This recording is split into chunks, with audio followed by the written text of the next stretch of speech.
근데 3명을 채울 수가 있음에도 불구하고 자신들이 제기한 탄핵 소추안이 기각될 것을 우려한 나머지 2달 동안이나 6인 체제를 갖고 간 겁니다. 민주당이. 그러니까 국회에서 임명하는 3명 몫에 대해서 절차를 안 밟은 거예요. 오늘 의원님들 많이 오셨으니까 좀 이론무정하시고 그 이론무정을 갖고 방송에 많이 나가셔야 됩니다. 방송에.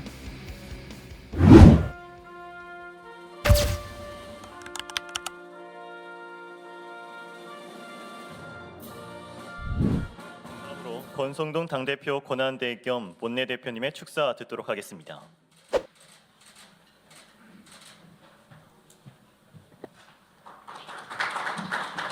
예, 동료원 여러분 정말 반갑습니다. 요즘에 대통령 권한대행의 권한법위가 어디까지냐에 대해서 논쟁이 뜨겁습니다. 이런 시기에 우리 초선 의원님 공부 모임에서 이 헌법재판소의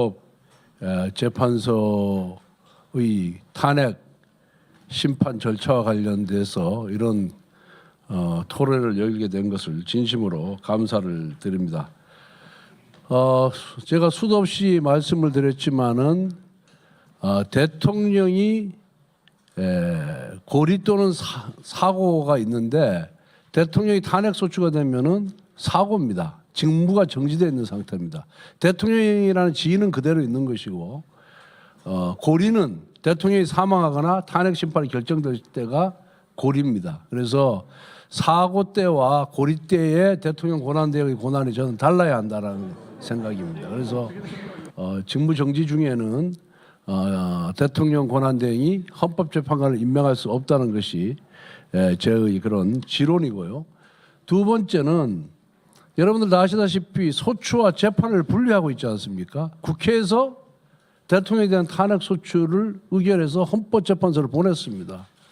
그 이후에 이 3명을 임명하겠다는 것은 탄핵 소추와 재판의 분리라는 대원칙에 반하는 겁니다. 원래는 민주당이 이진숙 방통위원장을 비롯해서 수많은 국민의원들을 탄핵 소추를 했습니다. 그때 헌법재판관이 6명이었어요. 근데 3명을 채울 수가 있음에도 불구하고 자신들이 제기한 탄핵 소추안이 기각될 것을 우려한 나머지 2달 동안이나 6인 체제를 갖고 간 겁니다. 민주당이. 그러니까 국회에서 임명하는 3명 몫에 대해서 절차를 안 밟은 거예요. 그러니까 국무위원들의 직무 정지 상태를 그대로 이제 갖고 가기 위해서 이런 꼼수를 쓰다가 탄핵 소추가 된 이후에 대통령에 대한 탄핵 소추가 된 이후에 부랴부랴 3명에 대한 임명을 해야 되겠다 하면서 이렇게 서두르고 있는 겁니다.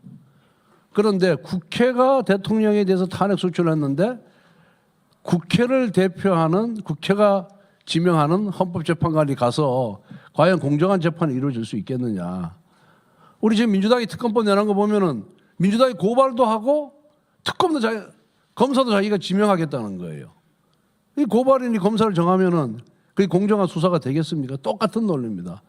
과거에 윤석열 검찰총장이 그 추미애 법무부 장관의 윤석열 검찰총장에 대해서 징계 청구를 했어요. 그런데 징계위원 1명이 부족했습니다. 그러니까 징계 청구를 한 후에 징계위원 1명을 임명을 했어요. 추미애가. 그랬더니 서울고등법원에서 소추와 재판은 분리해야 된다. 그렇기 때문에 징계 청구한 이후에 징계위원을 선임한 행위는 무효다. 이렇게 이미 판시를 한 바가 있습니다. 그래서 이렇게 이런 부분을 조금 직무 정지 시에 대통령 권한대행 할 수 있는 거, 고리 시에 할 수 있는 거, 그건 이미 황교안 대통령 권한대행이 직무 정지 시에는 헌법재판관 임명 안 했습니다. 대통령에 대한 탄핵 결정이 된 후, 즉 고리 시에 임명을 했거든요. 그런 선례가 있기 때문에 이 명문 규정이 없으면은 선례가 제일 중요합니다. 선례가. 과거에 어떻게 해왔느냐. 우리가 지금 3번째 아니겠습니까? 박근혜 대통령, 그전에 노무현 대통령, 이번에 이제 윤석열 3번째이기 때문에 2번에 걸친 선례가 있어서 선례대로 하면은 저는 아무 문제가 없다.